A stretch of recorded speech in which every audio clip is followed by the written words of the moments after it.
Muy buenas tardes. Bienvenidos a esta segunda parte titulada Umbral láctico, bases fisiológicas y aplicaciones.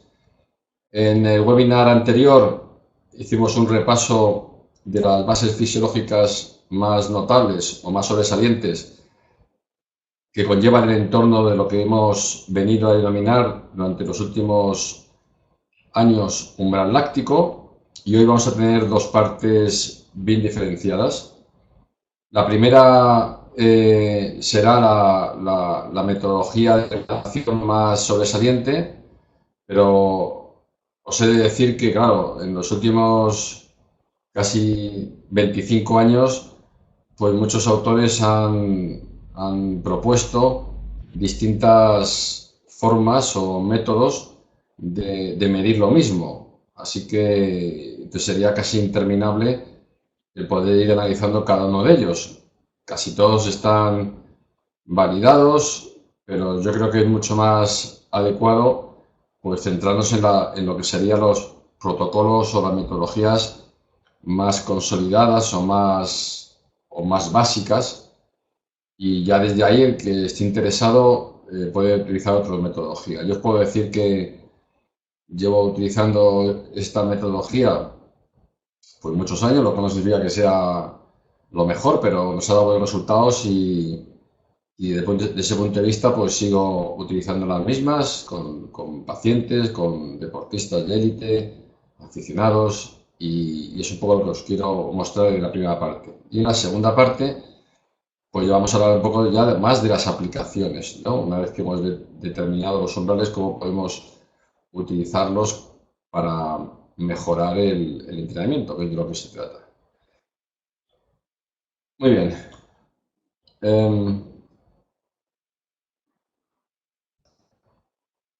Bien, el primer objetivo, no sé si es más importante, en cualquier caso nos da este primer punto de cambio o zona de cambio en las concentraciones de lactato, que se ha venido a denominar umbral láctico y que viene a reflejar la valoración del inicio. Inicio está entrecomillado porque realmente se inicia prácticamente desde el reposo, pero ya el día anterior vimos qué significaba este inicio, ¿no? Cuando comienza de manera más notable la contribución glucolítica citosólica a la producción de energía. Y ello conlleva la producción de lactato, que en principio no tiene por qué estar asociado a una deficiencia de oxígeno. Vale, pues este primer umbral, que se llama así, un primer umbral o umbral láctico, se refiere a la intensidad de ejercicio, si lo reflejamos en intensidad o consumo de oxígeno o frecuencia cardíaca, que precede inmediatamente al incremento inicial, sería lo que estoy marcando, y continuo del lactato sanguíneo desde los valores de reposo. La respuesta ideal que a todos nos gustaría tener en una prueba de esfuerzo, que es como se determina el umbral. Esta prueba de esfuerzo consiste en incrementos de la potencia o de la velocidad, incrementos generalmente cada 3 minutos, y al finalizar cada uno de esos 3 minutos se obtiene una muestra de sangre, habitualmente sangre capilar, del pulpejo del dedo o del lóbulo de la oreja. Eso es muy fácil de determinar por micromuestras, se sacan 20 o 30 microlitros, y los aparatos, bien los electroenzimáticos o bien los electroenzimáticos con tiras reactivas, pues nos van dando unos valores. Lo ideal, como digo, es tener estos primeros valores cercanos a los valores de reposo, que suelen ser aproximadamente de 1 milimol, y en el 95% de las personas hay una intensidad a partir de la cual comienza a incrementar el lactato, y ya conforme la intensidad vaya creciendo, los niveles de lactato serán mayores hasta el punto del agotamiento. Esto sería una curva de lactato ideal en la que no hay no habría mucha discusión a la hora de determinar, en este caso 40 vatios, esto es un paciente trasplantado de corazón, pues tendría su umbral láctico a 40 vatios. y desde ahí se podría utilizar este valor expresado en vatios para la prescripción de ejercicio. Esta es otra gráfica diferente, también real, en la que vemos cómo van oscilando los valores de lactato, un poquito más altos en reposo por el estrés que supone la realización de una prueba de esfuerzo para mucha gente. Se activa el simpático con ello la glucogenólisis y entonces aumenta un poco más el lactato por el estrés más del orden psicológico, ¿no?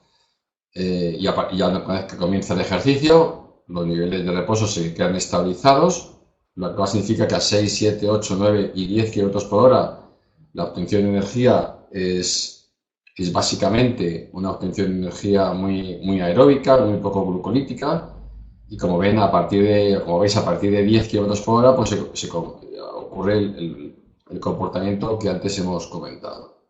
Claro, para ser lo más objetivos posible tenemos que utilizar una metodología, puesto que, aunque de esta manera se ve muy claro, es cierto que tenemos que determinar cuánto consideramos un aumento, porque también entre 6 y 8 ha aumentado algo, ¿no?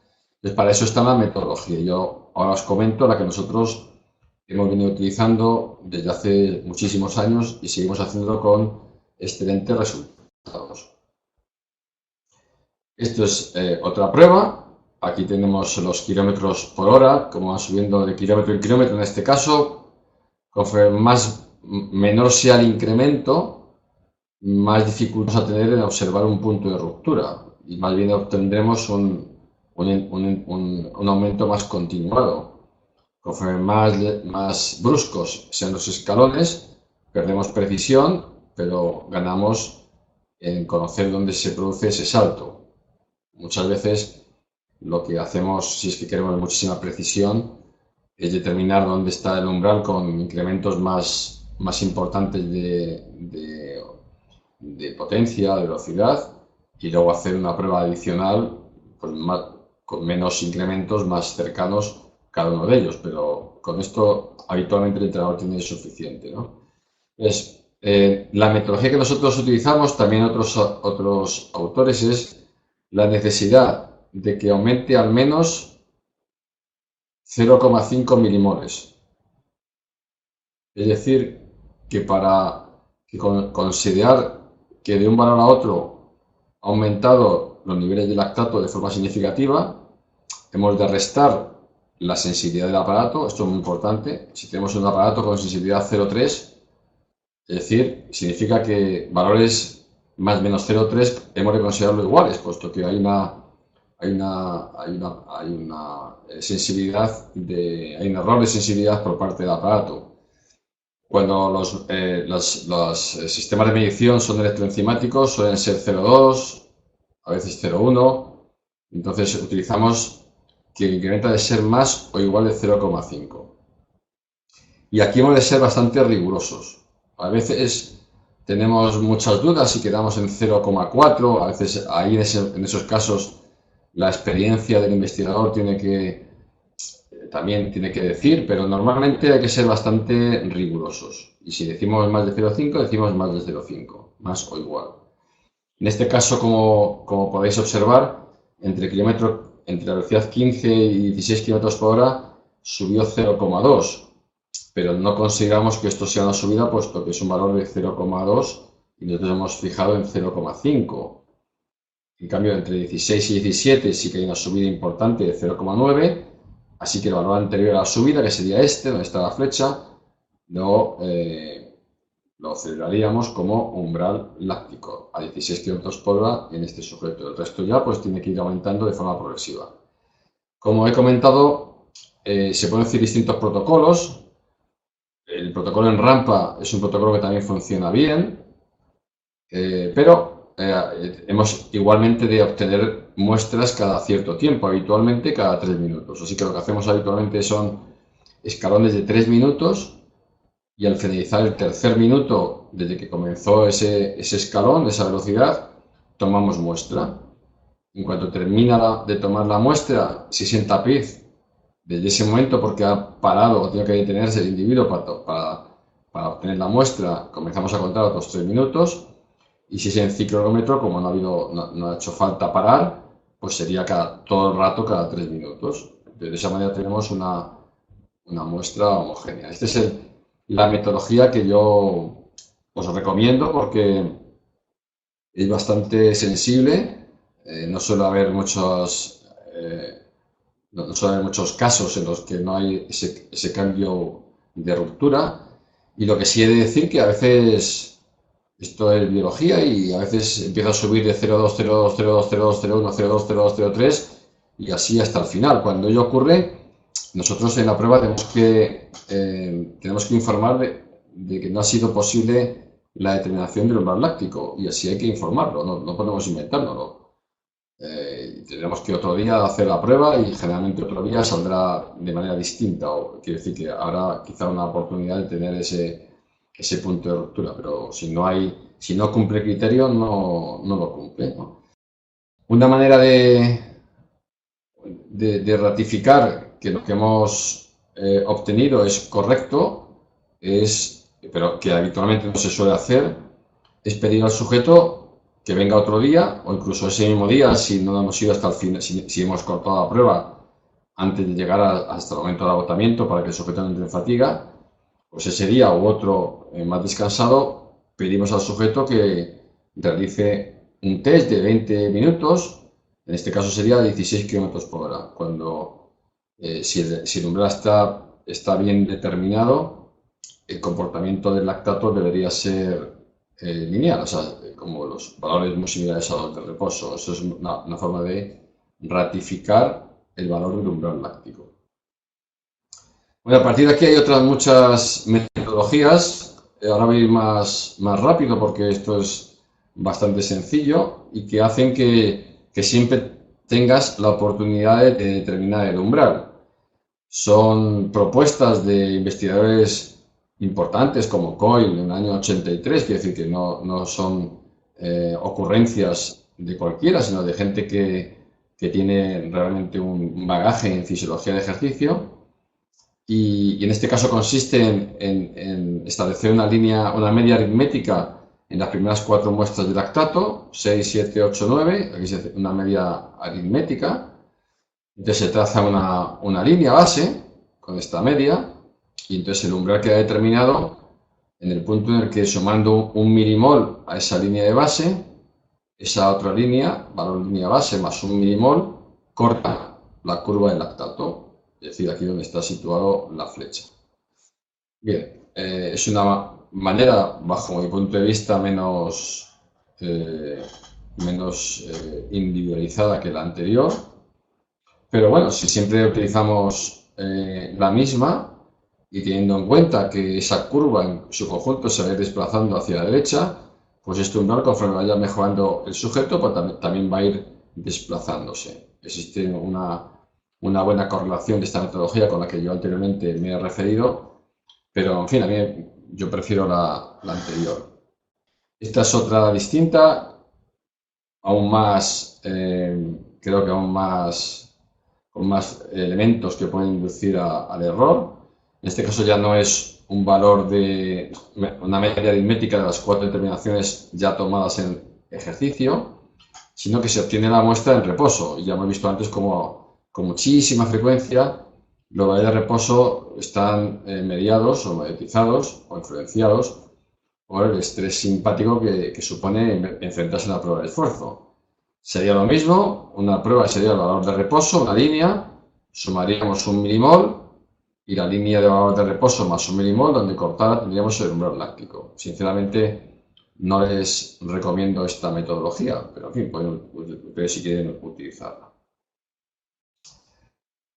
Otra metodología denominada metodología DMAX, distancia máxima, tiene la ventaja de que puede ser establecida de manera computerizada con un programa y en el fondo es simplemente unir el primer valor, incluso el del reposo, con el valor final de la prueba de esfuerzo obtenida en los niveles de lactato. Se traza esta línea que estoy señalando y luego el propio sistema va analizando las distancias hacia la curva que se ha establecido. Entonces la distancia máxima se establece como umbral láctico. Si se dan cuenta, en nuestra gráfica base en esta, si trazáramos una línea, pues obviamente donde se produce el punto de corte, el punto de ruptura es donde más distancia va a haber. Es decir, que es un método bastante fiable y además tiene la ventaja, como digo, que puede hacerse de forma automática con un programa, ¿no? Entonces, es otra manera de determinarlo, interesante, bastante validada. Nosotros no la utilizamos, pero porque nos va bien podríamos decir, la manual. Pero bueno, si tenéis interés, está descrito en muchísimos artículos. El original fue este, de Cheng y Kroll ya en el año 92. Y a partir de ahí, pues en muchas investigaciones, pues se pone como metodología, ¿no? Bien, algo importante que quiero comentarles o comentaros, es que una vez que tienes el umbral láctico y que además lo ratificas, como antes he comentado, pues estableciendo un periodo de 30 minutos, observando, como no podría ser de otra manera, que el nivel de lactato van a ser estables, que es el comportamiento que hemos de esperar. Algo importante que quizá no vamos a tener mucho tiempo ahora, pero quiero que lo tengan. eh, Perdón, porque he visto una pregunta de Facundo. Facundo dice pero no hay diferencias en el nivel de lactato. ¿Sabes qué pasa, Facundo? Que a mí, en este caso, los valores absolutos de lactato, no digo que me den igual, pero tienen menos valor que el hecho de establecer ese cambio de comportamiento.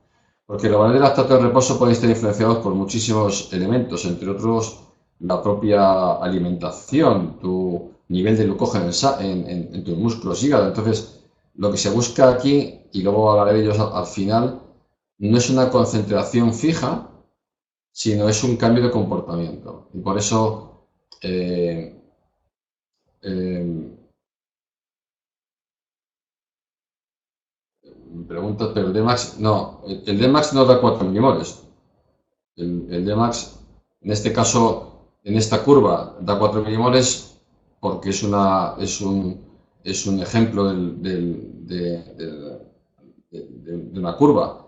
Pero bueno, quizá tiene razón, no es lo más representativo. No hay ningún umbral láctico que esté en 4 milimoles. Eso también te lo comento. Quizá no ha sido muy afortunada la gráfica que yo he escogido para explicaros ese método. ¿De acuerdo? Así que no tener en cuenta esos 4 milimoles, que yo en la exposición ni siquiera me he dado cuenta, la verdad, sino más bien el comentario que yo os he comentado respecto a la curva, perdón, respecto a la curva a la curva que os he mostrado, que está en la que estos cambios hacen siempre que la distancia máxima esté muy cerca o esté en el punto de ruptura, como ya os he explicado. Bueno, lo que ya estaba comentando es que el umbral láctico nosotros es un momento fisiológico complejo, como ya hemos ido viendo en la anterior exposición, y es tiempo dependiente. Quiere decir que nosotros comenzamos a hacer un ejercicio, quizá no en 30 minutos, quizá no en 40, quizá no en 60 minutos, pero sin duda va a haber un momento en el que los valores de umbral láctico obtenidos en una prueba de esfuerzo de 8 minutos puedan no ser los mismos que si hacemos esa misma prueba de esfuerzo 2 horas después de comenzar un ejercicio. ¿Esto qué significa? Pues que a veces los 14 km por hora determinados como valor umbral para desarrollar una prueba, como puede ser una maratón, y que teóricamente debería de poderse sostener por ser una intensidad muy aeróbica durante 3-4 horas, para muchos atletas, sobre todo aquellos que no han obtenido un gran volumen de entrenamiento, esto no es así, o que no se alimentan adecuadamente, tienen que disminuir su velocidad de marcha, no tanto porque tengan problemas estructurales musculares, que la mayoría, sino porque metabólicamente algo ha cambiado, seguramente descenso del nivel de glucógeno, etcétera. Bueno, la llamada de atención que hago es cuidado, porque estos umbrales hay un tiempo de ejecución de tarea que pueden distorsionar la velocidad o potencia asociada al umbral láctico que nosotros hemos obtenido en una prueba de esfuerzo de corta duración. No, como digo, no tanto en 30 minutos, ni siquiera creo que en 60, pero sí en pruebas mucho más prolongadas en el tiempo. En cualquier caso, también aquí la concentración sanguínea de lactato que obtenemos en la muestra de sangre capilar en el dedo, etcétera, es el resultado, esta concentración sanguínea de lactato es el resultado de la tasa de producción, de la producción total y de aclaramiento, como ya dijimos el día anterior, es decir, que no es únicamente un reflejo de la producción muscular, sino también de cuánto las estructuras por las que ese lactato ha de transcurrir están aclarando o utilizando incluso esos niveles de lactato. Pero en cualquier caso, teniendo en cuenta todos esos aspectos, es un buen indicador, ¿no? Estamos aquí en la fase 1, este es el primer umbral, y la determinación del umbral láctico nos posibilita establecer una primera fase metabólica de ejercicio y distinguirla de una fase 2, que vamos a llamar aeróbica anaeróbica, en este modelo trifásico, aquí. Y en la fase 1 lo que está ocurriendo es que la producción muscular y el aclaramiento muscular están equilibrados y, por tanto, los niveles de lactato en sangre, se refiere a la sangre, en el músculo, estarían muy cercanos al reposo, justo hasta que entraríamos en la fase 2. ¿De acuerdo? Esto es según el modelo adaptado de estos autores, que me parece muy representativo. Por tanto, durante toda la fase 1, el transcurrir en potencias o velocidades en fase 1, tendríamos que los niveles sanguíneos de lactato no deberían de aumentar, puesto que la producción y el aclaramiento del lactato muscular están equilibrados. Más allá, tenemos un segundo umbral, del cual hablamos el día anterior. La denominación más habitual es máximo estado estable del lactato. Máximo estado de lactato. Aquí lo denomina como LTP2, pero es muy inhabitual esta denominación, es muy excepcional. Es el segundo umbral, se denomina máximo estado estable del lactato. A veces se denomina OBLA, pero se refiere quizá a otra cosa. ¿Por qué es interesante la determinación de ese máximo estado estable? Porque nos permite establecer ya la tercera fase. Fase 1 aeróbica, fase 2 aeróbica anaeróbica, fase 3 de inestabilidad metabólica.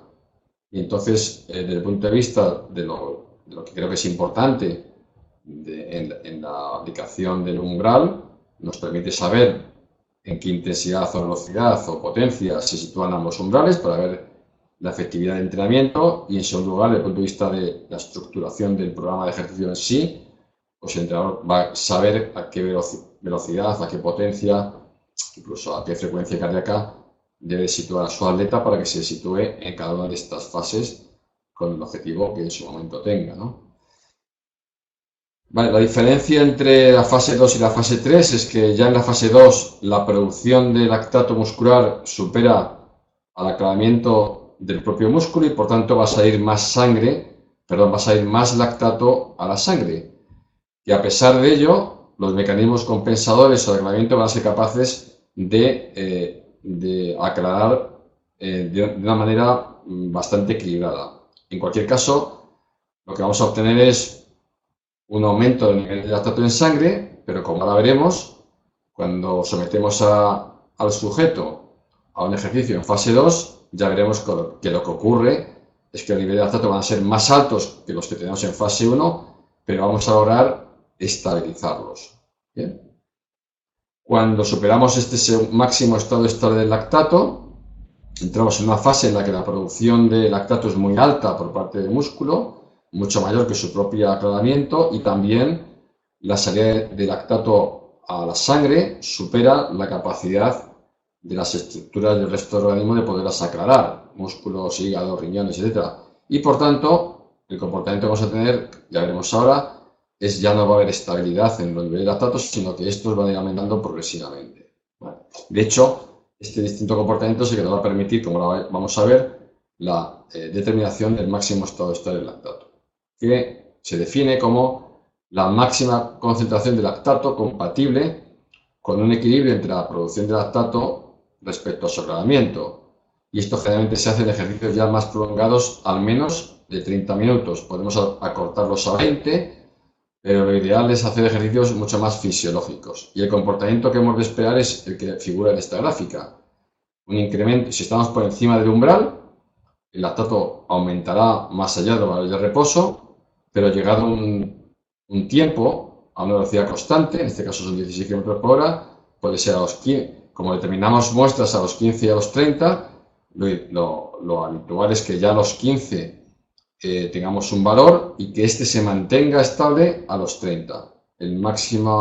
La máxima concentración asociada a una estabilidad en valores, esa velocidad o esa potencia la vamos a denominar máximo estado estable del lactato.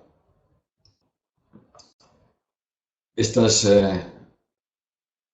el trabajo original del año 85 de estos autores alemanes, en los que, como ven, lo que hemos ido comentando, iban incrementando las velocidades, el lactato se incrementaba y se estabilizaba, se incrementaba y se estabilizaba, hasta llegar a una velocidad, en este caso eran 3,4 metros por segundo, en la que el lactato ya no se estabilizaba. Pues bien, la velocidad o potencia máxima en la cual logramos establecer una estabilidad del lactato a lo largo del tiempo, es decir, la máxima concentración estable, lo que se llama máximo estado estable del lactato, y otros autores lo denominan OBLA, como inicio del acúmulo de lactato en sangre.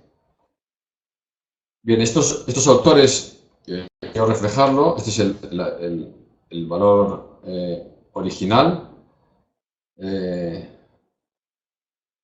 No, Jaime, la pregunta que me haces es si el máximo estable está ligeramente por debajo del VT2.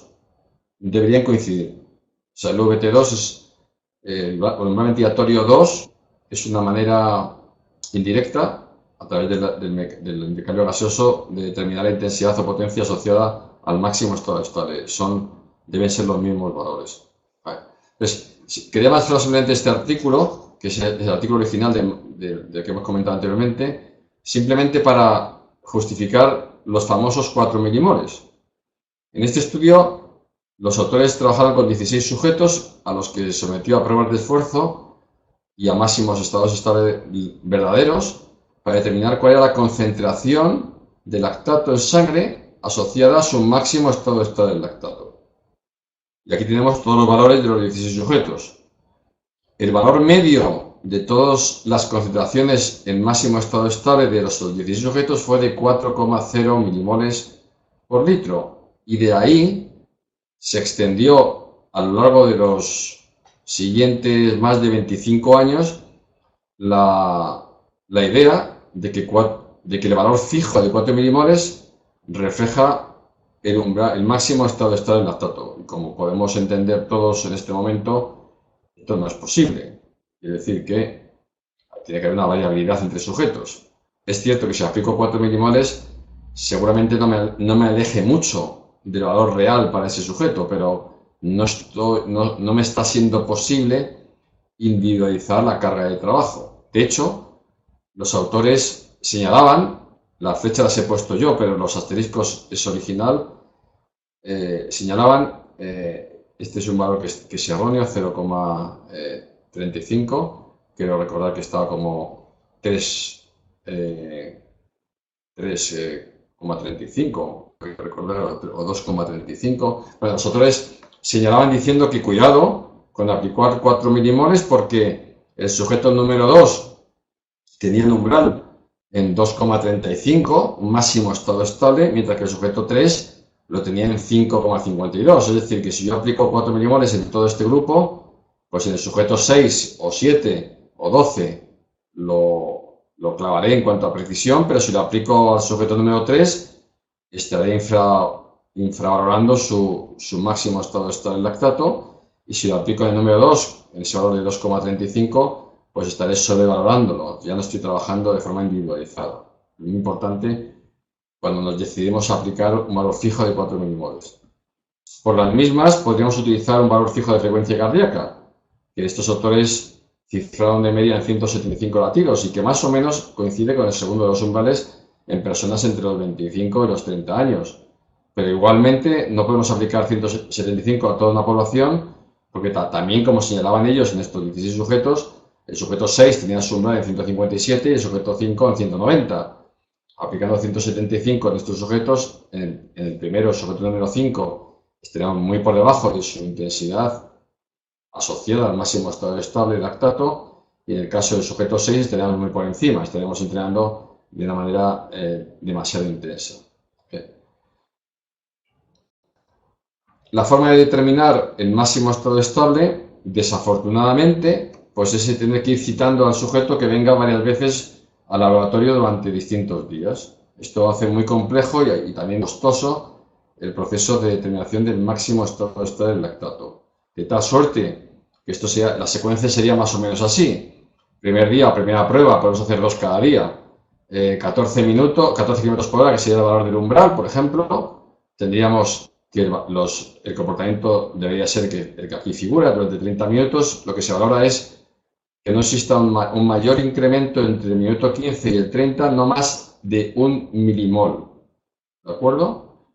Aquí no se mueve, así que iríamos después de un descanso a una velocidad mayor, en este caso 15 km por hora, y tendríamos este comportamiento, un aumento. Esto significa que estamos en fase 2, pero entre el minuto 15 y el minuto 30 hay una estabilidad, no hay más de 1 milimol y por tanto consideramos que el máximo estado estable estará por encima de esta velocidad.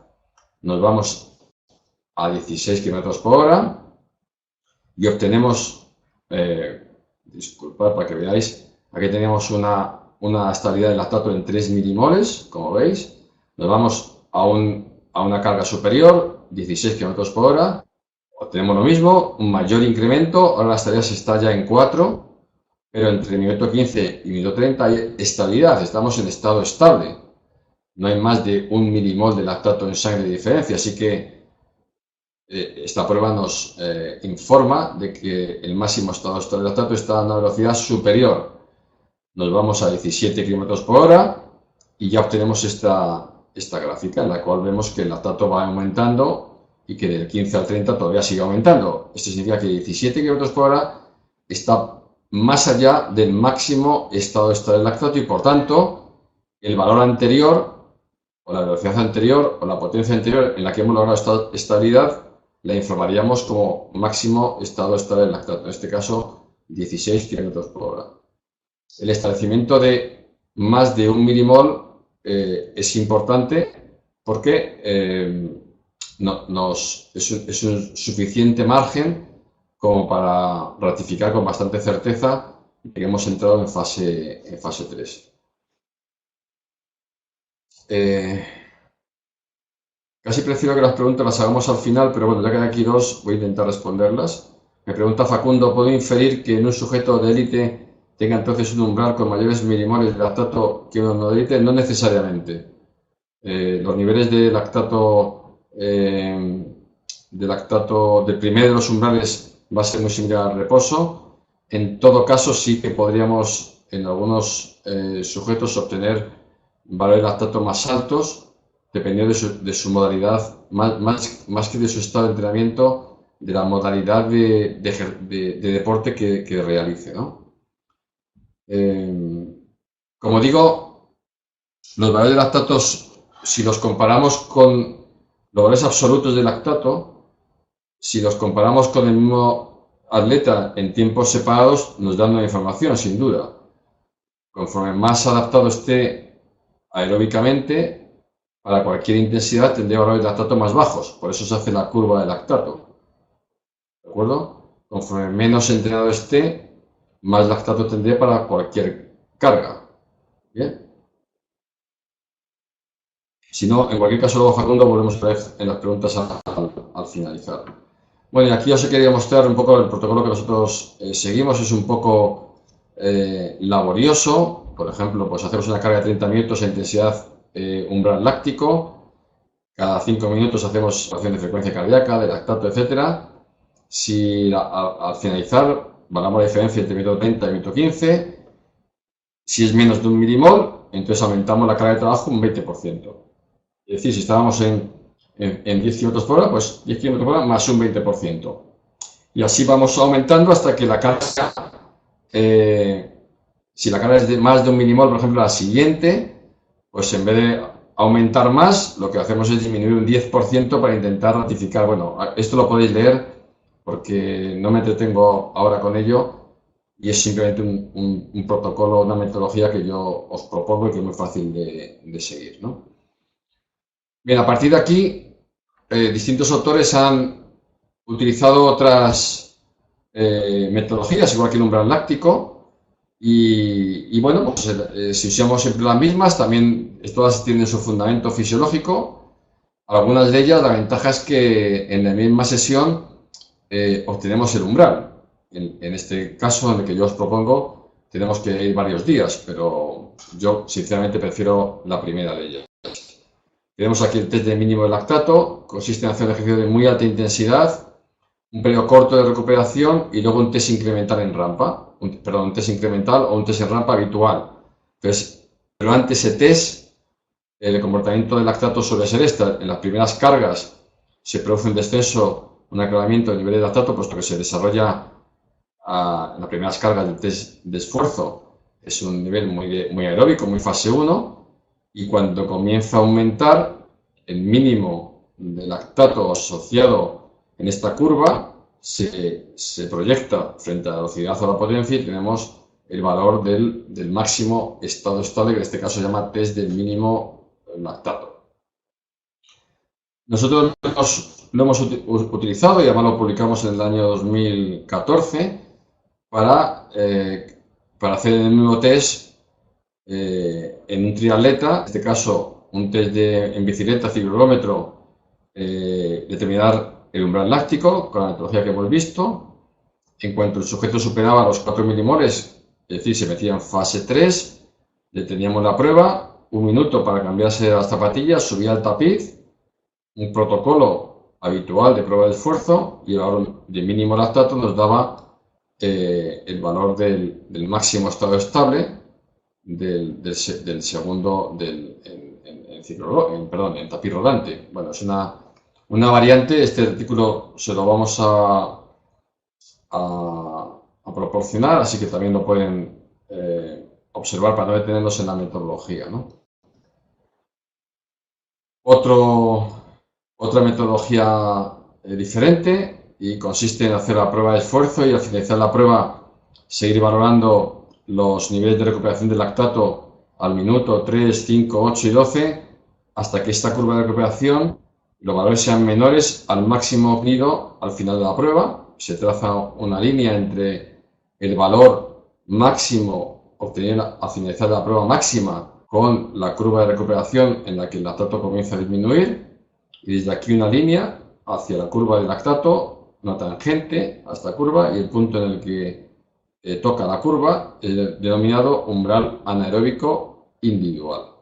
Como podéis observar, también se basa nuevamente en la curva. El umbral anaeróbico individual no hay un consenso real en saber qué es lo que realmente determina. Si es el primer umbral, si es el segundo, la mayor parte de los autores van más hacia un intermedio entre el primero y el segundo. Nosotros habitualmente, excepto que sea un trabajo de investigación, tampoco lo utilizamos.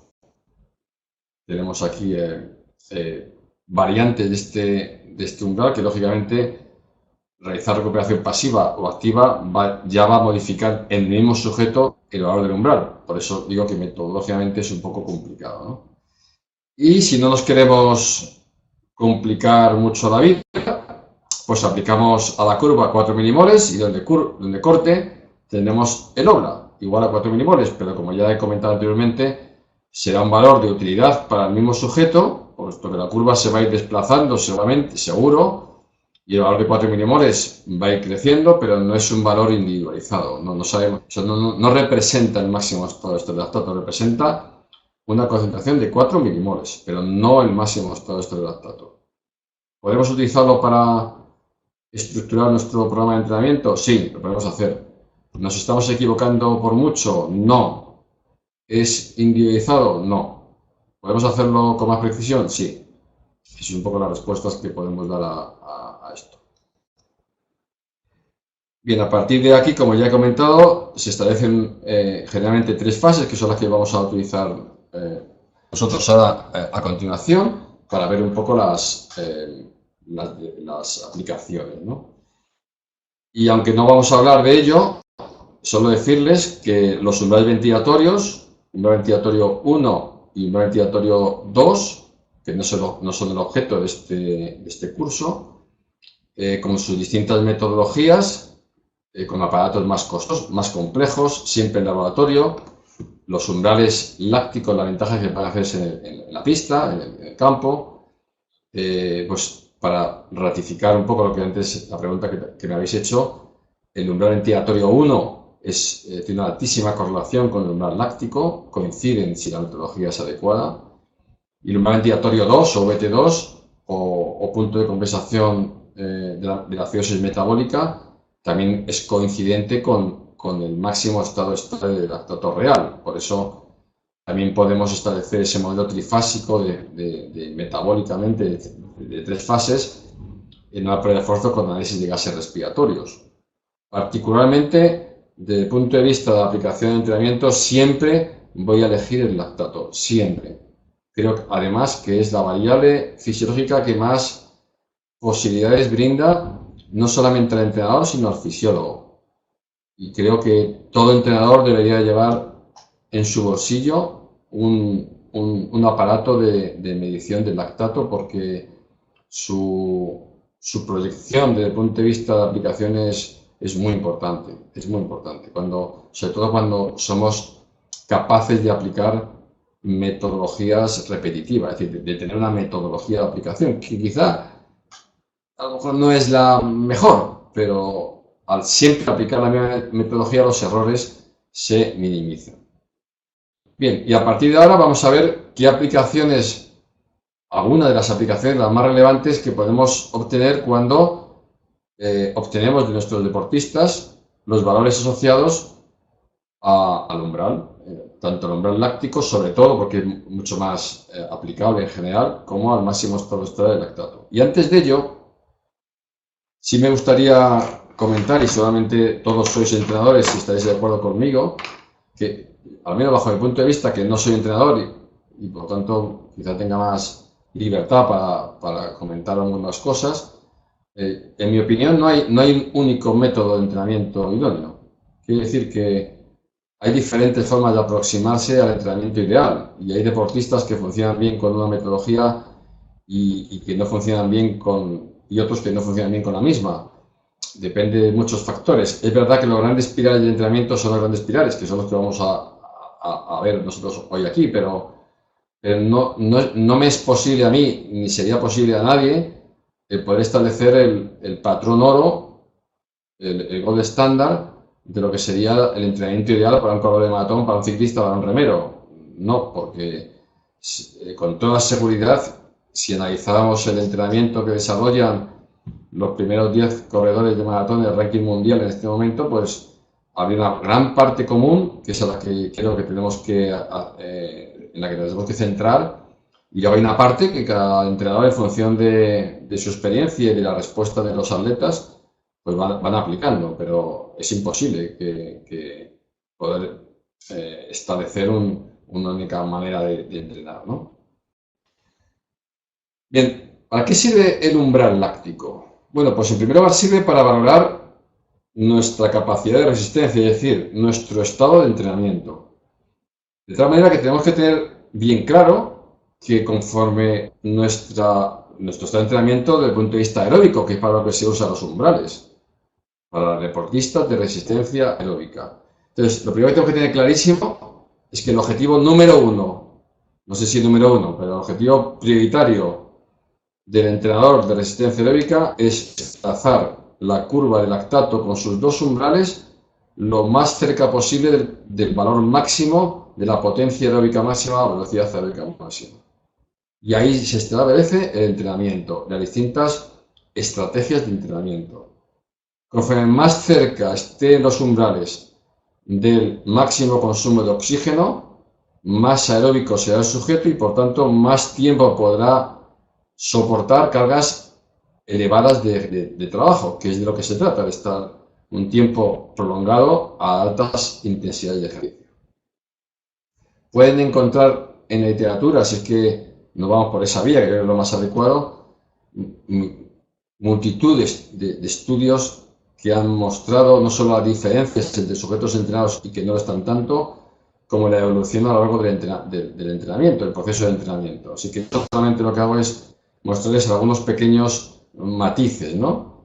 En este caso, algunos estudios que hicimos ya hace bastantes años, pero con la ventaja de hacerlos en deportistas de muy alto nivel, de ganadores de Tour de Francia, etcétera, ¿no? Comparados con deportistas aficionados también de nivel mundial, ¿no? Fíjense cómo cuando comparábamos deportistas, ciclistas aficionados de nivel mundial con ciclistas profesionales de igual nivel, observamos que al expresar el primero de los umbrales, en consumo de oxígeno no había diferencias significativas. ¿Dónde las había? En el desplazamiento del umbral. Mientras que el umbral, estos deportistas tan bien entrenados eran capaces de acercarse mucho más porcentualmente a su consumo máximo de oxígeno, los profesionales 65 frente a 61, también se reflejaba en los vatios. Es decir, que el VT1 estaba en los... El VT1 sería como el umbral láctico. En este caso teníamos el lactato, pero he elegido esta gráfica, ¿no? Esta tabla. Como el primero de los umbrales, umbral láctico, umbral ventilatorio 1, refleja un valor de potencia significativamente superior al ciclista aficionado. Es decir, este ciclista podría sostener durante muchas horas 262 vatios a umbral, mientras que este a 262 vatios estaría en fase 2 y por tanto no sería capaz de soportar esa carga de trabajo. Es así de sencillo, ¿no? Cuando estudiamos qué pasaba con el segundo umbral, ventilatorio 2 o máximo estado de lactato, el comportamiento es muy similar. Como ven, quizá más marcado la diferencia entre el deportista profesional respecto al aficionado. Lo mismo, segundo umbral a 385 vatios, como pueden comprobar, no eran ciclistas que pasaban por la calle. 385 vatios en el segundo umbral no es algo al alcance de cualquiera, pero 323 para el aficionado. Evidentemente, este grupo de profesionales podría sostener fácilmente 40 minutos a 385 vatios y eso sería impensable para un deportista muy entrenado, pero de un nivel de formación o de evolución mucho menor, ¿no? Así que lo primero que nos sirve es para poder ver de manera muy objetiva cómo evolucionan las adaptaciones al entrenamiento y cómo podemos distinguir además en este aspecto, que no es el único que determina el rendimiento, obviamente, pero es muy importante, cómo podemos diferenciar entre distintos modos de entrenamiento. Tan importante como los valores asociados a los umbrales es la curva de lactato. Fijaros cómo tenemos aquí la curva media de los finales en una prueba de esfuerzo y la curva de los aficionados. Hasta 250 vatios se superponen, pero a partir de 250 vatios, que es donde comenzaban ya los umbrales, fijaros cómo los valores de lactato ya se elevan mucho más en los aficionados que en los profesionales, que mantienen la curva mucho más plana. Vale, esto es lo que tenemos que buscar con el entrenamiento de resistencia aeróbica, tener la curva lo más plana posible hasta que al final, obviamente, tiene que subir, pero que aquello ocurra lo más cerca posible del punto de agotamiento, que sería el consumo máximo de oxígeno, o la BAM o la PAM, ¿no? Por tanto, no solo hemos de buscar, no solo eso, sino bajo el punto de vista el más importante, evaluar curva sobre curva en la evolución de un deportista que los propios umbrales. Pero bueno, son complementarios en cualquier caso.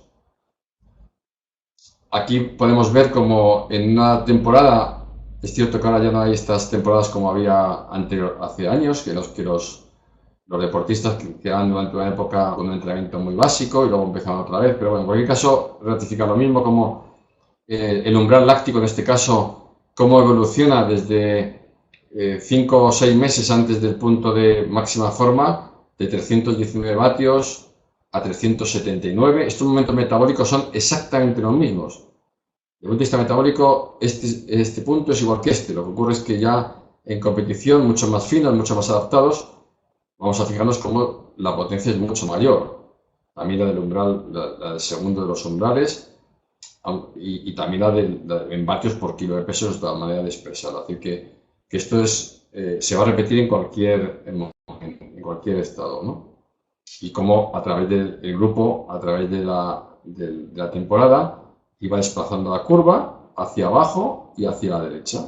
Entonces, todo el grupo iba mejorando su capacidad aeróbica, que es como realmente hemos de denominar a esta adaptación. Hay un debate interesante, no muy bien resuelto, que nosotros tuvimos desde hace muchos años, y es, aquí tenemos los dos puntos de umbral, primer umbral, segundo umbral. Hay una distancia entre medio y segundo umbral, en vatios, en frecuencia cardíaca, en velocidad, da igual, que se llama isochronic buffering, y hay una distancia entre el segundo umbral y el punto máximo de agotamiento, que se llama fase de hiperventilación voluntaria. Vale, la pregunta es, ¿cómo evolucionan los umbrales? ¿Evolucionan en paralelo?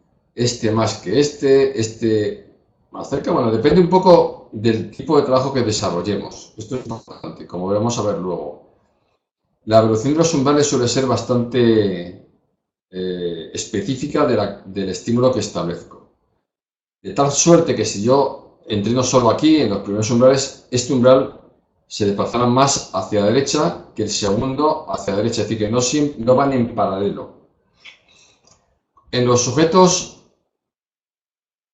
por eso, cuando en una prueba de esfuerzo detectamos un primer umbral muy adaptado, muy avanzado, en intensidades muy adecuadas, podríamos decir, muy normalizadas, pero el segundo umbral le vemos más atrasado, lo que decimos al entrenador es que deberías de incrementar la intensidad de ejercicio puesto que no hay adaptación en el segundo umbral. Bueno, dependerá de cuál sea la modalidad deportiva del sujeto, le puede más o menos importar ese punto. Entonces ahí ya se establece lo que es la necesidad.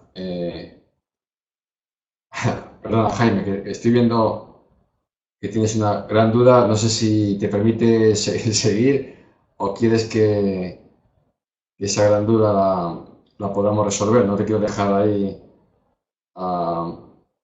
con esa duda que tienes tan importante. Vale. Vale, pues vuelvo otra vez a insistir en el tema porque me parece importante, ¿no? La evolución de los umbrales siempre guarda un cierto paralelismo, ¿cierto? Sí, es cierto eso, pero cada uno de los dos umbrales evoluciona de manera más marcada en función de la modalidad de entrenamiento que estoy utilizando. Espero que haya quedado claro. ¿Qué ocurre? Que a veces esto no se cumple cuando a quien aplico entrenamiento son personas con un altísimo nivel de adaptación. Pero claro, eso son excepciones, como el ejemplo que os voy a dar yo ahora, pero como norma general, que es importante desde el punto de vista de aplicación práctica, la evolución de los umbrales que tienen conexión, es decir, que no están individualizados porque todo depende de la parte de la evolución aeróbica, es cierto que tenemos esa, a veces, dicotomía, y eso se ve muy bien. En la prueba de esfuerzo, a nosotros nos es muy fácil decir al entrenador, haces poco volumen a umbral, ¿verdad? Dicen, sí, hago más intensidad, y se nota mucho porque el segundo umbral está muy evolucionado y el primero está muy corto. Entonces, como digo, depende de la modalidad deportiva que desarrolle el sujeto, ¿no? Lo que decía antes respecto a los sujetos ya más evolucionados, que lo que vimos nosotros fundamentalmente es que la diferencia entre los deportistas aficionados de muy alto nivel y los deportistas profesionales, en este caso ciclistas, era que los profesionales tenían el segundo umbral muy cerca ya del máximo consumo de oxígeno. Esa es la principal diferencia. Y que su evolución aeróbica había hecho que sus dos umbrales prácticamente estuvieran muy pegados. Sobre todo el segundo ya muy pegado al máximo estado, el máximo estado de lactato muy pegado al consumo máximo de oxígeno, lo cual obviamente les otorgaba una enorme capacidad de resistencia. Eran casi capaces de ir muchas veces al 90% de su consumo máximo de oxígeno durante una hora, una contrarreloj, y esto obviamente solo se da en individuos muy entrenados. Otro aspecto importante es que si nosotros nos fijamos en los valores de referencia de la frecuencia cardíaca asociados a los umbrales, nos informan habitualmente de poco. Es decir, la frecuencia cardíaca asociada al primero y al segundo umbral, 5 meses antes de comenzar el entrenamiento, suele ser la misma que 5 meses después. Esto a algunos los puede llamar la atención, pero es así. O sea, si mi primer umbral está en 140 pulsaciones en el mes de enero, seguramente esté muy cerca de 140 pulsaciones en el mes de mayo. Lo que ocurre es que correré mucho más rápido. Mi umbral habrá evolucionado, pero no mi frecuencia cardíaca asociada al umbral. ¿Bien? Esto a algunos puede llamar la atención, pero mirad, esto es un ejemplo de lo que os acabo de decir. Durante toda una temporada, como la frecuencia cardíaca asociada al primer umbral no se modificaba entre la pretemporada y el estado competitivo. Y obviamente en el estado competitivo estaban muchísimo más adaptados. Tampoco ocurría con la frecuencia cardíaca asociada segundo a los umbrales. Y otros muchos estudios, Foster, etcétera, han observado lo mismo. Es decir, los umbrales, como ven, mejoran en carga, en velocidad, pero la frecuencia cardíaca suele ser muy similar. Podríamos decir que si yo entreno siempre al primer umbral 140 pulsaciones determinado del mes de abril y sigo manteniendo 140, iré siempre entrenando a umbral. Pues sí, seguramente sí. Tendrás que ir aumentando la intensidad porque tu deportista, si mantiene intensidad, irá bajando sus pulsaciones. Así que es una manera de fijar, de ir evolucionando la intensidad en base a la frecuencia cardíaca. ¿Qué pasa? Que la frecuencia cardíaca tiene mucha distorsión. La frecuencia cardíaca se distorsiona por el calor, por la deshidratación, por el tiempo de ejecución, y a no ser que sean distancias cortas o deportistas aficionados que entrenan 30, 40 minutos, para deportistas de un cierto nivel ya no es tan buena consejera la frecuencia cardíaca. De hecho, creo que no es buena consejera. Pero, en fin, si nosotros valoramos esa evolución, pues la mayor parte de los estudios nos indican cómo vamos mejorando los umbrales, en este caso VT2, pero la frecuencia cardíaca se encuentra en niveles muy similares. Pero fijaros, hemos pasado de 5,8 vatios por minuto, por kilo, a 6,3 vatios por kilo del VT2 o máximo estado del lactato. Pero las frecuencias cardíacas se mantienen en 175 latidos en este ejemplo, por ejemplo. Luego, si tenéis alguna duda sobre eso, me comentáis. Vale, pues en este punto, ¿qué es lo que el entrenador tiene que ir decidiendo? Pues tiene que ir decidiendo dónde se va a situar, si es que es una atleta de competición, dónde se va a situar su intensidad de competición. Entonces, teniendo en cuenta este hecho, para la mayor parte de los deportistas bien entrenados en resistencia aeróbica, el umbral láctico o umbral diatorio 1 nos da un tiempo límite casi ilimitado. Bien, o sea, podríamos soportar 60 kilómetros a intensidad umbral. El estar en fase 2 ya corta el tiempo, entre 90 y 120 minutos, hay una diferencia importante porque depende mucho de qué parte de la fase 2 estemos, más cerca del primer umbral, más cerca del segundo, pero nos da un tiempo más limitado. Si nos situamos sobre el máximo estado de lactato, aproximadamente es una hora. Si nos vamos a la velocidad aeróbica máxima o potencia aeróbica máxima, a este punto, 4 o 6 minutos. Y si nos vamos a niveles supramáximos, nos vamos a 2 o 2 minutos y medio. Entonces, ¿qué ocurre? Pues que depende cada disciplina deportiva, el entrenador va a tener que ir apostando acerca de qué es lo que quiere realmente mejorar, puesto que las adaptaciones están muy relacionadas con las respuestas que se obtienen durante el entrenamiento. Si siempre entreno aquí, en el primer umbral, podré recorrer 80 kilómetros y ser muy competitivo seguramente, pero no puedo hacer una prueba de 800 metros porque no tendré capacidad ni de velocidad neuromuscular, ni de potencia energética, ni de soportar la fatiga asociada a ello.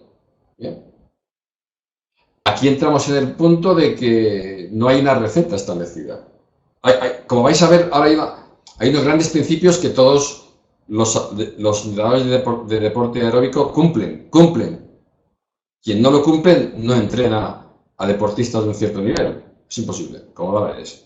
Pero a partir de ahí, pues mira, aunque me adelante un poco, hay deportistas que soportan 2 sesiones de HIIT a la semana, aunque la mayoría solo soporta una.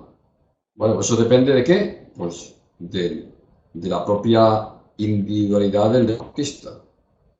Pero si porque haya el segundo del mundo que soporte 2 sesiones de HIIT a la semana, yo a todos mis deportistas les introduzco 2 sesiones de HIIT a la semana, lo más probable es que en unas pocas semanas tenga a todos mis deportistas sobreentrenados. Lo que tengo que tener claro es si tengo que meterme en esa fase o no para el perfil de deportista que yo tengo. Es simplemente el establecer, como hacéis habitualmente todos vosotros, vuestro nivel de prioridades, ¿no?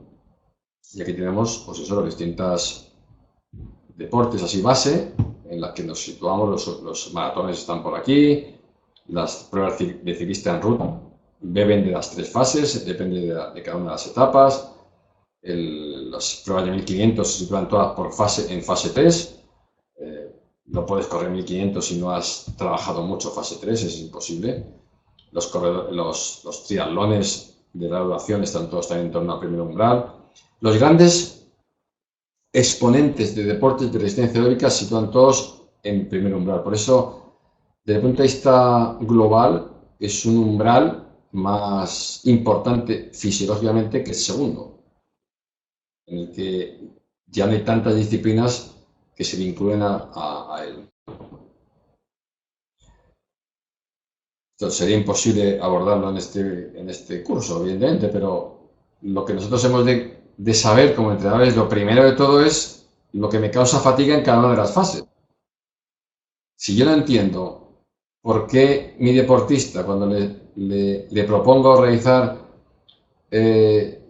45 minutos en fase 2, a los 42 me dice que no puede más, si yo no entiendo por qué no puede más, no puedo establecer un modelo de entrenamiento. El entrenador tiene que ser capaz de conocer los limitantes de cada una de estas fases precisamente para actuar sobre ellos.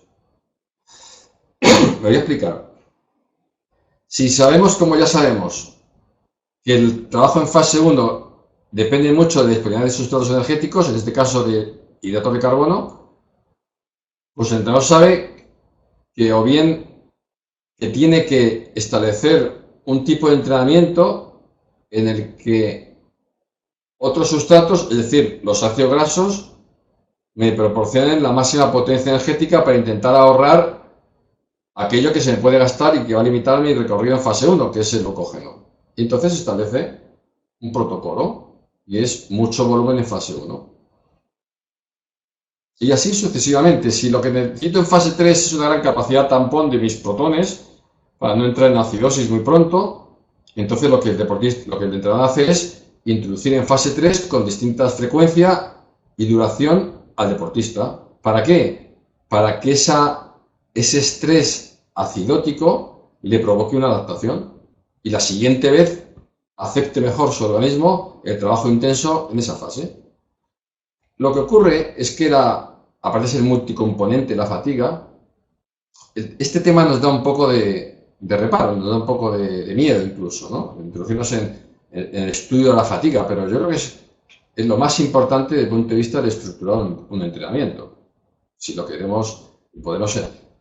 Esto sería nos justificaría muchos comportamientos que a veces no tenemos en cuenta. Por ejemplo, entrenar los correspiratorios. Si sabemos que es un limitante de rendimiento, pues no me queda la otra, que si quiero que mi deportista sea de élite, deberá entrenar los músculos respiratorios. Si no, no estoy cumpliendo no estoy abordando todo las posibilidades que me da el entrenamiento, ¿no?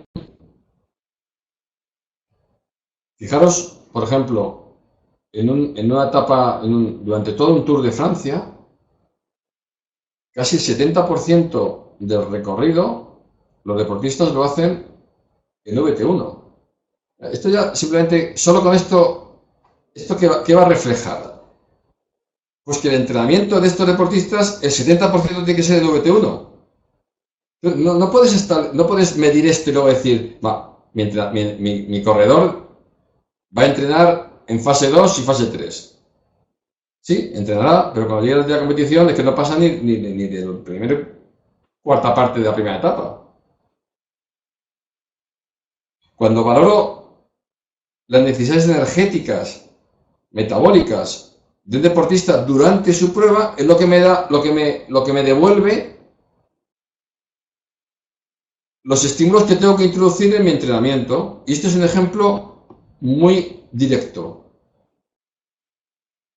Si mis deportistas de resistencia aeróbica, ciclistas de competición, durante una competición reina en el ciclismo, como es el Tour de Francia, la Vuelta a España, el Giro de Italia, etc., su media de intensidad es el 70% de VT1, os puedo asegurar, y luego lo vais a ver que es así, que el 70% de su entrenamiento, todo su volumen, es intensidad VT1. No puede ser de otra forma.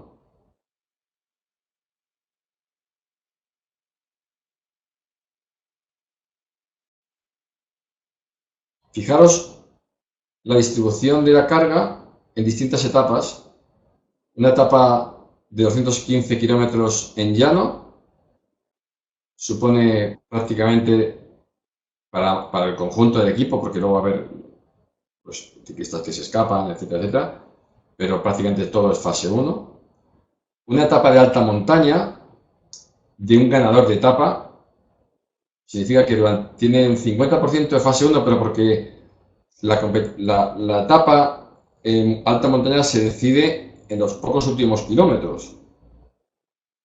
Y fijaos en esos pocos últimos kilómetros cómo hay más de un 20% que son los últimos kilómetros donde realmente el jefe de equipo, que es el que está aquí reflejado, es el que tiene posibilidades de ganar y tiene la necesidad imperiosa de meterse en fase 3. No hay nadie que vaya a ganar una etapa de alta montaña en fase 2 ni en fase 1. Por tanto, es cierto que si yo trabajo siempre en fase 1, no voy a ganar ninguna etapa de alta montaña. Lo puedo asegurar. Entonces tendré que en mi plan de entrenamiento establecer dónde voy a meter mi estímulo para que cuando me toque fase 3, yo esté ahí. ¿Vale? Y luego, por ejemplo, en la contrarreloj, este es un ganador de Tour, una etapa de 63 kilómetros, es excepcional, es cierto, porque pasó casi el 98% en fase 3 y esto es sumamente complicado. También es verdad que medíamos frecuencia cardíaca, que tiene sus errores, pero si yo necesito ganar una etapa contra el reloj y tengo que meter en fase 3, es porque en mi entrenamiento he tenido que introducir también mucho estímulo en fase 3. Si soy un corredor de entrenamiento fase 1, competiré fase 1. Lo cual no es bueno ni malo, simplemente no seré competitivo. Podré terminar maratones, disfrutar de ellas, grandes rutas, pero obviamente me faltará la potencia energética necesaria para poder establecer distintos periodos de tiempo en fase 2 y fase 3. Por eso decía antes que depende del perfil del deportista. Los corredores de maratón aficionados no pueden entrenar igual dependiendo de que quieras terminar simplemente y pasarlo bien o hacer menos de 3 horas. Aunque seas aficionado de 43 años con tu trabajo y demás, es que no puede ser, no puedes entrenar igual. Y sin embargo yo a veces observo que todos tienen entrenamientos como similares, sus series de miles, sus series de 400, sus tiradas largas. Sí, es una manera de no equivocarte en el entrenamiento, pero seguro que estáis conmigo de que dependerá del objetivo. Si el que quiere hacer 4 horas y media de maratón, pues seguramente no le haga falta hacer muchas series, ¿no? Mauricio me dice, si uno entrena en VT2, eso mejora el VT1 muy poco. Para entrenar el VT1, tienes que trabajar en VT1. Claro, nada está en compartimentos estancos, Mauricio. Pero la idea que tenéis que tener es que los estímulos provocan respuestas específicas y de ahí se derivan adaptaciones específicas. Si tú nunca has entrenado en los últimos 10 años y entrenas, siempre digo lo mismo, y entrenas fuerza de bíceps, tú mejoras tu consumo máximo de oxígeno, seguro. Y tu umbral en ciclismo 1 y tu umbral en ciclismo 2, seguro. Lo cual no puede traducirse en que el entrenamiento de flexión de bíceps sea un entrenamiento específico de mejora de los umbrales, porque no es cierto.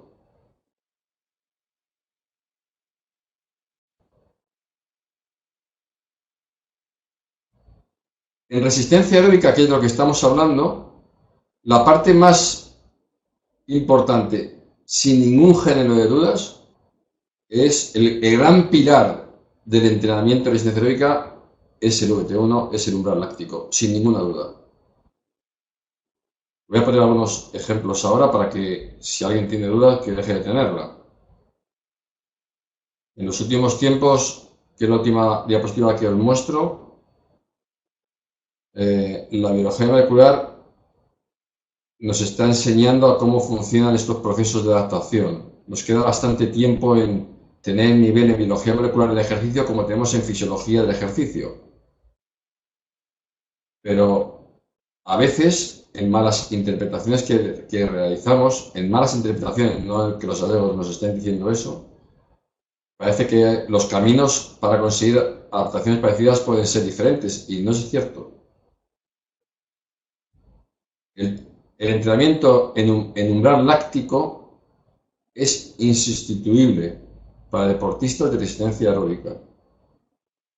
Y no es que me lo estoy inventando yo, sino que podéis consultar a cualquier entrenador avanzado o cualquier estudio que podáis observar, algunos de los cuales traigo aquí. Lo que todo entrenador de resistencia aeróbica desea es que ocurra esto que veis aquí. Que la curva de lactato se desplace hacia abajo y hacia la derecha. Eso es el objetivo del entrenamiento, lo más posible. Todo tiene un límite, obviamente. Pues ese límite es el que busca el entrenador. Al desplazar la curva, como veis, se desplazarán los umbrales, no cabe otra. Y donde antes estaba al 60% en mi umbral, con toda mi respuesta fisiológica, ahora tengo lo mismo trabajando a un 73%. Imaginaos la enorme ventaja desde el punto de vista del rendimiento. Nadie te va a regalar nada. Conseguir ese efecto es directo en relación con el volumen de entrenamiento en fase 1. Numerosos estudios han encontrado que el entrenamiento realizado a intensidad cercana al VT1 induce un desplazamiento hacia la derecha de la curva de lactato y un aumento simultáneo del umbral láctico hacia mayores intensidades. Pequeña matización, muy importante. En un metaanálisis que incluyó 85 grupos experimentales de 34 estudios, se concluyó que el entrenamiento a una intensidad cercana al umbral láctico es un estímulo adecuado para mejorar el umbral láctico en sujetos sedentarios. Sin embargo, los autores señalan también que es necesaria una mayor intensidad para mejorar el umbral en sujetos más entrenados. Es decir, que probablemente en sujetos muy entrenados, con un alto nivel de entrenamiento, podamos superar ligeramente la intensidad umbral láctico para la propia mejora del umbral láctico. Y aquí hay un fondo que no está muy bien estudiado, y creo que no recuerdo si lo tengo en alguna diapositiva de las que me restan. Sí, lo tengo más adelante. Luego os voy a dar ese dato porque es importante y vais a ver por qué la intensidad en umbral es clave desde el punto de vista de resistencia aeróbica. Bueno, esto es otro estudio en el que valoraban y al final lo que decían es que si trabajabas un poquito por encima del umbral o en el umbral mejorabas, pero si trabajabas por debajo del umbral pues no lo hacías en un grupo de deportistas. Bueno, esto es un poco lo mismo. Vamos a ver qué pasa en la realidad. Maratonianos franceses y portugueses de élite, 12 semanas previas al maratón, de élite, ¿eh? El volumen de entrenamiento, el 78% de volumen era menor que la velocidad que iban a establecer en el maratón. Un 4% igual a la velocidad de maratón, que estaba entre VT1 y VT2, y un 18% mayor que VT2, o sea, fase 3. Y la distribución de ese porcentaje era igual en atletas de élite y en atletas de alto nivel. Fijaros, los atletas keniatas realizaban el 85% de su volumen en el umbral láctico o por debajo. Esta es la realidad. Maratonianos españoles de nivel regional y nacional. 6 meses, unos 70 kilómetros a la semana. El 71%, un estudio de Jonathan Esteve, 71% VT1, 21% VT, fase 2, 8% fase 3. Marcas de carrera en relación inversa al total de entrenamiento en fase 1. Todos los estudios que podéis comprobar van en la misma dirección, todos. Otro estudio, también con, en este caso eran ciclistas. Fijaros cómo por debajo del umbral, las horas destinadas por debajo del umbral, 160 a principios de temporada, después, es abrumador el tiempo que los sujetos ocupan en la intensidad umbral, incluso un poco por debajo. Algunos deportistas son capaces de soportar intensidades un poco por encima del umbral láctico, como antes hemos comentado. Pero como concepto general, el entrenamiento de resistencia aeróbica, por eso es tan importante el umbral láctico, porque su determinación precisa nos permite, ahora voy anterior, Facundo, su determinación precisa nos permite precisar entre un 75 y un 80% de mi entrenamiento, que es el que voy a ocupar en fase 1, es decir, en el umbral. La anterior decía que no hubo correlación en el estudio de Jonathan entre el volumen el tiempo ocupado, el volumen de entrenamiento realizando HIIT con la marca realizada. Es decir, que los sujetos en este caso los corredores de maratón, no tenían mejores marcas por hacer más volumen en HIIT, ¿bien? Sino más bien por hacer más volumen en fase 1.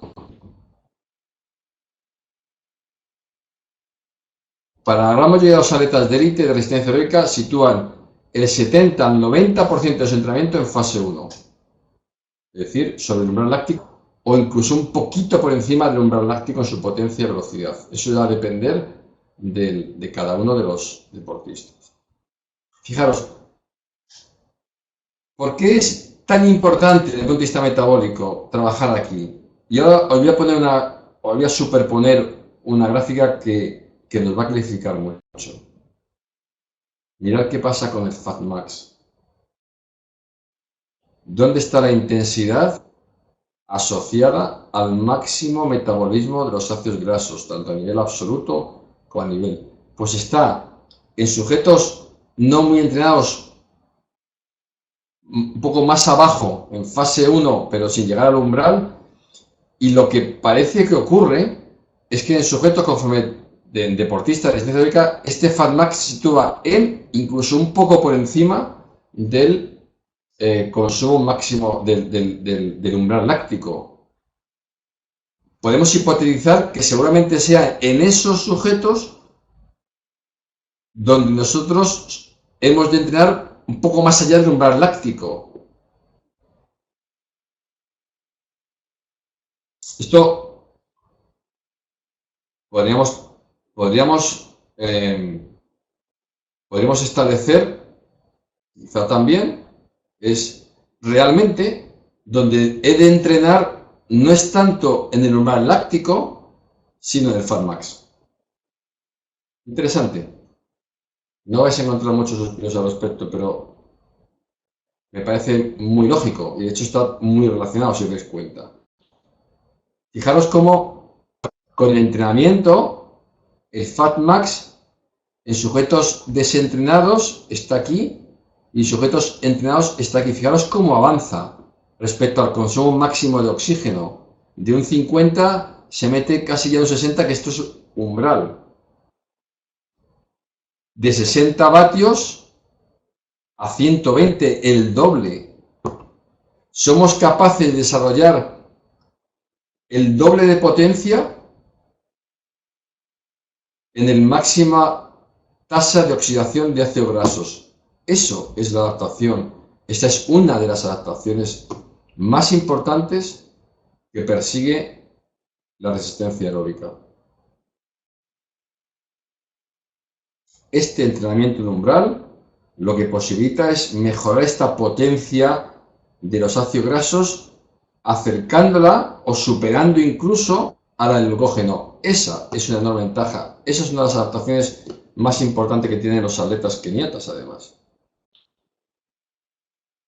Bueno, para finalizar, solo deciros que ese objetivo de desplazamiento de la curva de lactato hacia abajo y hacia la derecha, distintos estudios lo han obtenido solo aplicando entrenamiento de músculos respiratorios. Con esto, de luego yo si fuera entrenador de resistencia aeróbica de un cierto nivel, es cierto que de un cierto nivel depende a quién entrene. Si lo que mi corredor de maratón lo que quiere es terminar, pues a lo mejor no es necesario, pero si yo busco competición, el entrenamiento específico de músculos respiratorios es obligatorio. ¿Para qué me sirve además conocer el umbral láctico? Para la recuperación en entrenamiento interválico aeróbico de alta intensidad. Para eso. Para individualizar la intensidad de recuperación en un HIIT. Y no tener que establecerlo en un 50% de la BAM-PAM, sino establecer la intensidad de la recuperación entre intervalos precisamente a intensidad umbral láctico. Con lo cual va a ir evolucionando la intensidad de la recuperación en función de la evolución del propio umbral.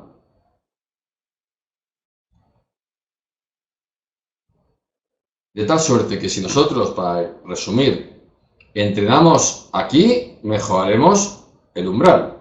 Si entrenamos el máximo estado de lactato, mejoraremos el máximo estado de lactato. Y si entrenamos en la velocidad aeróbica máxima o potencia aeróbica máxima, mejoraremos especialmente, no exclusivamente, la BAM o la PAM. Creo que ha quedado, espero que haya quedado claro. Y por tanto, entrenar por niveles de lactato en sangre, pues a no ser que lo hagamos de forma muy individualizada, no nos vale para hacerlo en un grupo de personas.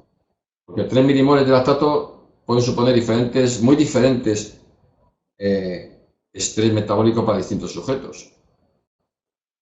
Podemos establecerlo en función de este modelo trifásico que hemos comentado.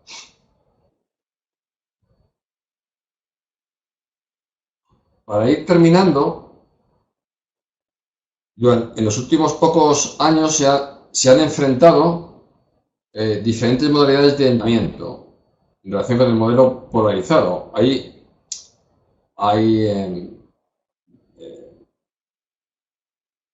entrenadores que intentan defender que el entrenamiento en fase 1 podría ser más bajo si incrementamos el entrenamiento en fase 2. Este tipo de entrenamiento ha mostrado menos eficacia globalmente que el entrenamiento del cual estamos hablando, que correspondía a un 70%, 80% en fase 1, 15-20% en fase 2, 5-10% en fase 3. Aquí se establece un modelo, este es el modelo que hemos comentado, y se establece un modelo polarizado que defienden ahora mismo es casi prescindir de fase 2 y establecer los estímulos en fase 1 y en fase 3, como esta propuesta de Vicente Beltrán del año 2013. Vale, esto nos puede sonar bien. Yo no estoy totalmente de acuerdo. Creo que trabajar en fase 2 tiene su utilidad. Porque fijaros, esto sobre papel es interesante porque trabajo mucho lo que necesito, que es fase 1, y trabajo mucho mediante HIIT, etcétera, la fase 3 para tomar adaptaciones de otro, a nivel de AVAMPA, etcétera. Pero claro, cuando ese modelo me dice que entre un 15 y un 20% de mi entrenamiento ha de estar en fase 3, y eso lo aplico a un entrenamiento tipo de maratón aficionado de 80 kilómetros a la semana, resulta que un 15-20% de 80 kilómetros me da un total de 12-16 kilómetros en fase 3. Decidme cuántos de vuestros deportistas van a soportar semana tras semana una media de 14 kilómetros en fase 3, cuando en una sesión de HIIT que se hace una vez a la semana cubrimos 7, máximo 8. Nos quedarían todavía otros 6 kilómetros en esa semana en fase 3. Bien. Es una reflexión que os hago también para... No obstante, no tengo los datos, pero seguramente algunos, no sé si muchos, deportistas de alto nivel entrenen con modelos polarizados y otros lo hagan con modelos más tradicionales. Como he dicho al principio y cuando yo voy concluyendo, no hay un modelo único de entrenamiento, ¿no? Lo que sí hay una unanimidad es que la fase 1 se preserva en cualquier caso. Más bien las variaciones están entre la fase 2 y la fase 3. Es un metaanálisis que se ha publicado hace 2 semanas, en el que se comparaba el modelo polarizado frente al entrenamiento umbral, este que iba más hacia un porcentaje mayor en fase 2. Y bueno, es un estudio extenso, pero solo quería mostraros cómo los autores de este metaanálisis sobre el rendimiento abogan más, se inclinan más por los resultados positivos o mejoras de rendimiento mayores con el entrenamiento polarizado frente al entrenamiento en el que la fase 2 tiene más protagonismo. También el umbral finalmente puede ser utilizado para predecir el rendimiento. Bueno, esto creo que solamente es válido para deportistas con un gran volumen de trabajo y aficionados, los que salen desde a una velocidad y la sostienen durante aproximadamente unas 2 horas y media o 3 horas. En deportistas de élite no tiene sentido porque van a estrategia, pero distintos trabajos han observado como obviamente existe esa correlación entre la velocidad asociada al umbral y la velocidad que vas a aportar durante la carrera, que suele ser muy ligada al primer umbral, ¿no? Este es un ejemplo nuestro de hace muy poquitos años, de hace 2012, como a 5 días de la competición hacíamos un test de lactato y establecíamos de manera más o menos un minuto el tiempo de carrera y el tiempo que iba a soportar este deportista en la maratón. En este caso eran predicciones para realizar menos de 3 horas. La verdad que en bastantes sujetos éramos capaces a 5 días de la competición y con un gran volumen de trabajo desarrollado predecir de manera muy exacta cuál iba a ser el tiempo total de la carrera, ¿no? Y por último, seguramente como antes he comentado, la biología molecular nos va a abrir nos va a resolver muchos interrogantes, sin ninguna duda. Este es el típico gráfico que puede ser mal interpretado y considerar que un entrenamiento de alto volumen consigue la misma biogénesis mitocondrial que un entrenamiento de alta intensidad o una mejora de la oxidación de las grasas. creo que hemos de evolucionar todavía. Realmente este estudio no quería expresar eso, no quiere expresar eso, pero hemos de seguir muy atentos a la evolución lenta de la biología molecular del ejercicio para que nos llegue a explicar de manera certera qué es lo que conseguimos con cada una de las intensidades que aplicamos en el entrenamiento y de esa forma poder ir avanzando en cuál es el estímulo óptimo que podemos establecer en cada modalidad de ejercicio. Así que con esto terminamos.